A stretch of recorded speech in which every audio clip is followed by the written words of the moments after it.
Entonces, situaciones en donde la mayoría de las mujeres se han encontrado en un contexto complejo, ¿no? ¿Cómo reaccionás ante esto? Bueno, esto se puede transformar en una normativa que puede ayudar a que sepamos convivir mejor como sociedad, ¿eh? Así es, y hay muchísimas prácticas que están lamentablemente normalizadas, pero no debería ser así aún. Sí, naturalizadas tristemente. Soledad Cuadri, productora del programa Mujeres que Mueven el Mundo, gracias por estar con nosotros. Gracias. Y está con nosotros también Analía Barrio Nuevo, coordinadora del programa de género SEU UNC. Bueno, ¿cómo te va? Buenas tardes. ¿Cómo andan ustedes? Bueno, el piropo dejó de ser piropo, es una cosa folclórica que se transformó en algo violento, ¿no? Lo empezamos a ver con otros ojos. Sí, me parece que está buenísimo que se pueda hablar de esto, que ya el piropo no se le diga más piropo, sino que se sepa que es acoso. Y bueno, todo esto nos lleva a estar discutiendo en estos días algo que está tan naturalizado como decís vos, que es esta idea de que las mujeres, el cuerpo de las mujeres es propiedad, pareciera, de los varones, de lo público, ¿no? ¿Y cómo se puede educar en ese sentido, ¿no? Considerando que decíamos recién, son prácticas tan instauradas, tan fijadas, que recién en estos últimos tiempos se han podido sensibilizar, ¿no? Bueno, en esto me parece que es importante esto que vos decías, es decir, que es terrible tener que poner normativas que penalicen el acoso callejero, pero también es importante la educación en los diferentes ciclos de la enseñanza. Es decir, es la manera de... Bueno, hay diferentes programas que permiten abordar el tema del piropo como un acoso callejero y que en las escuelas poco a poco se va instalando y bueno, que son prácticas no aceptadas y no naturalizadas a partir de ahora y para las nuevas generaciones. Pero ¿qué hacemos con lo que ya tenemos, ¿no? Claro, que se tiende a heredarse, Sí. porque el contexto familiar es el que traslada estas costumbres. Hay como, no sé, escuchamos muchísimas discusiones ya respecto de este asunto y la gente es como que categoriza el piropo, dice, hay algunos que son más subidos de tono, otros que son más simpáticos, otros que son de doble sentido. Ahí se genera cierta confusión y se confunde lo picaresco, que no sé hasta qué punto puede ser gracioso y para quién, con lo violento, ¿no? Bueno, lo que pasa es que si pudiéramos educar en lo que tiene que ver con ir preguntándonos o problematizando lo que son los estereotipos de los roles de género y nos pudiésemos dar cuenta que en realidad todo es cultural, que no hay nada natural, no hay algo biológico. Los varones no tienen un gen, digamos, algo así instintivo que los impulsa a opinar sobre el cuerpo de las mujeres. No hay alguna diferencia biológica ahí. Entonces, todo lo que hay es cultural y en ese sentido la educación me parece que tendría que estar más bien orientada todo el tiempo a replantearnos, a disolver o a transformar los estereotipos de género que colocan a las mujeres en una situación de desigualdad. Y esto, por supuesto, desde chiquitos, ¿no? Desde pequeños, o sea, pensar desde el jardín de infantes o antes y además ir cuestionándonos, bueno, dentro de la familia y demás. Pero bueno, me parece que sobre todo yo lo pensaría desde ahí y no tanto de discutir qué clase de chiste podemos hacer o qué tipo de opinión o de acoso podemos hacer. Tiene que ver con algo de sentido común. Estamos recibiendo una expresión, un comentario, ya sea positivo o negativo, de alguien a quien nosotros nunca le pedimos absolutamente nada. Es como que ahí vemos la desigualdad, ¿no? Pero es que además no hay una circulación, lo que hace la circulación, digamos, por la ciudad, ¿por qué no podemos tener igualdad de derechos en eso? O sea, los varones se manejan con una soltura, sin miedo, no salen a la calle y tienen miedo que alguien les va a decir algo, o van a subirse al transporte público de pasajeros y van a tener miedo que alguien se le apoye detrás. O que las van a seguir, porque hay muchas veces que hay mujeres que van caminando por la vereda y un varón en una bicicleta la sigue 2, 3, 4 cuadras diciéndole las barbaridades más extremas.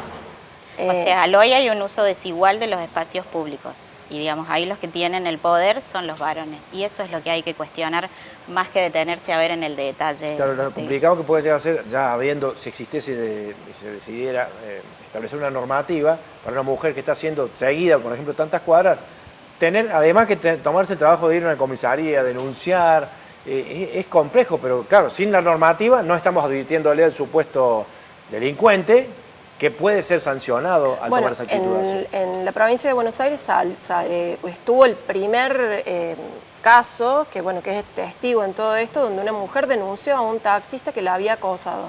Finalmente el hombre tuvo que pagar una multa y además tuvo que hacer trabajo comunitario y de reaprendizaje para sacar de sí esa práctica, porque Es decir, el machismo nos atraviesa de pe a pa. Así, por más de que yo sea feminista, yo tengo, como vivo en una sociedad patriarcal y machista, estoy atravesada y tengo que desaprender un montón de cosas que las tengo internalizadas, ¿sí? No es que yo quiera ser machista, es que me sale porque vivo en esta sociedad machista, ¿sí? Claro, y a veces sucede que estas interpelaciones, estas expresiones, estos piropos, son como intenciones de esperar una respuesta de la mujer, ¿no? Porque te dicen una cosa, no respondes, te dicen otra, y ahí sí es una cosa, me parece, ¿no? Es que Como lo que- esperando una respuesta. No, es que la respuesta ya está, digamos, el miedo y la vergüenza. Claro. Esa es la respuesta, o sea, porque frente al acoso, ¿qué es lo que hace la víctima del acoso? Y le da miedo.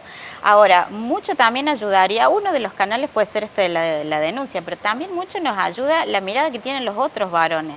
Porque en general, muchas veces entre los varones está como esta cuestión así como de complicidad, o bueno, mirar para otro lado, o reírse. Y ¿no? generalmente de a varios se animan más, ¿no? Sí, sí, como suele suceder siempre. Y si entre los varones también fuese cambiando esto y se fuesen tomando conciencia. Autocorrección. Y sí, entre los mismos varones, habría varones que dirían, bueno, yo de esto no voy a participar, o no está Sí. bueno esto que Por otro hace. lado, yo pienso que no debe existir una mala intención de querer generar el miedo a la mujer. Me parece que es una cuestión que ya viene desde hace mucho tiempo. No quisiera creer que hay como una animosidad, Por eso ¿no? yo- Es No, decir, vos sabés que yo no quiero estoy- generarle Cada cual miedo, tendrá quiero la generarle suya. vergüenza. Es que No yo quisiera sé. pensar así del Es la hombre. dominación. Y la dominación genera miedo en la otra persona porque hay una persona que está ejerciendo un poder. Entonces, sí hay un vínculo de miedo, es decir, hay un cierto miedo. ¿Existe esa conciencia, vos crees, del hombre Y- al hacerlo? De todos modos, me parece que lo importante sería Es una de que, pregunta que de le- que- que les de que- hago, yo ¿no? no sé, yo no me involucraría tanto en esa pregunta de que cuál es la intención verdadera. Yo no sé si está dentro de la intención, en la esencia del hombre, ejercer este poder de dominación sobre la mujer, pero lo hacemos porque lo repetimos. Por eso digo, tal Pero vez digamos, viene en de una este- réplica de años y Pero años lo de una import- cultura patriarcal y no Por existe supuesto. la conciencia. Por eso está bueno educar, Por eso está está bueno bueno hablarlo esto. repensarlo, Claro. replantearnos las maneras en las que nosotros actuamos como ciudadanos y ciudadanas y ponernos en la piel del otro y de la otra, ¿no? Es decir, el hecho de que una mujer a las 8 de la noche esté guardada porque esté guardada en su casa, no Sí, se sí, anime sí. a salir a hacer las compras. Recién hablamos fuera de cámara el tema de no ir a hacer las compras porque pasas por el frente de una obra y no, yo no quiero ir más a hacer las compras porque no me banco, Claro. los piropos, eso, que son verdaderamente muchos muy violentos. Es decir, hay cosas, hay barbaridades. Bueno, no sé si vos lo has vivido, Jimena, en algún momento. Es decir, Bueno, yo en esos casos reacciono, me doy Bien. vuelta y reacciono. Y digo, ¿por qué tengo que reaccionar ante algo que yo no pedí? Claro, pero por otro O sea, te lado... ponen en una situación que uno no buscó. Pero en fíjate incomodidad, ¿no? fíjate que además en los procesos de socialización primaria, o sea, en la infancia, también cómo somos educadas como niñas, ¿no? Fíjate Claro. que más o menos nos van educando para todo lo que tiene que ver con las tareas de cuidado, el portarse bien, el ser buena, Sí, sí. ¿no? Inclusive a los deportes que hacemos y demás, mientras que los varones van siendo más educados en deportes de impacto, utilizan más el cuerpo, saben arreglar las cosas. Entonces, al momento de una situación de peligro donde hay que reaccionar y habría que defenderse con el cuerpo, estamos en una desventaja. Por supuesto. Por supuesto, por eso es interesante estos espacios de diálogo, de comunicación, para que la persona que está del otro lado de la cámara diga, bueno, los piropos que yo decía, tal vez inocentemente o no, eso será tema de debate en otra ocasión, generan esto en la otra Pensemos, persona. claro, pensemos en generan eso. miedo, generan reacción, generan angustia. El cordobés es más acosador que otros, no sé, que en otras provincias. ¿Tiene algún tipo de estadística? ¿Han podido recabar información? ¿Cómo lo ven ustedes?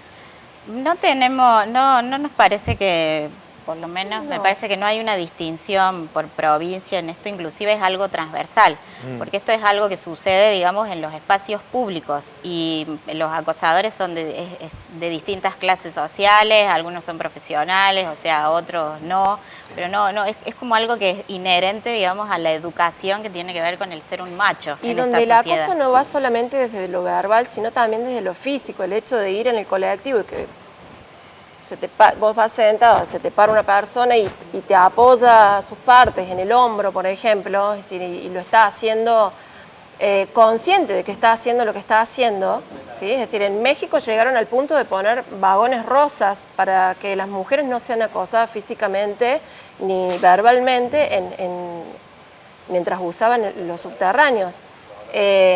Sin embargo, y pese a ello, sigue habiendo gente que se mete vestida de mujer, salió el año pasado, es decir, Un ridículo, son ridículos, total. pero es decir, hay gente Claro. que necesita ejercer ese poder, necesita hacer sentir eso a las mujeres. Bien, Entonces, bien, está bueno, buena son la medidas. educación, ¿eh? Claro, es parte de la educación. Y yo he visto que en las escuelas se habla del tema, se hacen jornadas, los chicos hacen afiches, trabajos, y las maestras hacen un esfuerzo muy grande para que ese equilibrio se mantenga y que no se vaya tampoco para el otro lado, ¿no es cierto? Demonizar al hombre, porque hay sectores que se pasan para el otro lado. Y ahí también hay que prestar atención porque puede generar un odio que no tiene sentido, sino razonar respecto a que somos una sociedad en donde somos todos iguales, en Exactamente. donde todos tenemos el derecho de ejercer el poder público, si somos elegidos por el voto, mujeres, hombres, todos tenemos el derecho de trabajar, de llevar adelante una familia, ¿no? En esto me parece que está bueno también rescatar la experiencia que se hizo en Rosario, justamente con un grupo de artistas locales, con Hilando las Sierras, que hicieron una campaña en los colectivos donde decían no queremos ese apoyo. Hicieron las personitas una parada atrás de otra, es decir, no queremos ese apoyo. No, es decir, no hace falta ir demasiado lejos. Y en esto no hay odio, no hay un embrismo por sobre un machismo. Es No decir, tiene acá que haber, lo no que tiene estamos que haber. buscando es la igualdad, la posibilidad de vivir libremente y plenamente los derechos que todas y todos tenemos. Aparte yo pienso en una cuestión generacional. Tal vez las mujeres a cierta edad son conscientes de esta situación. Pero ¿qué pasa con un adolescente que sube el micro, un adolescente que pasa tal vez por alguna esquina y se encuentra con esta situación? Seguramente le genera muchísima angustia, ¿no?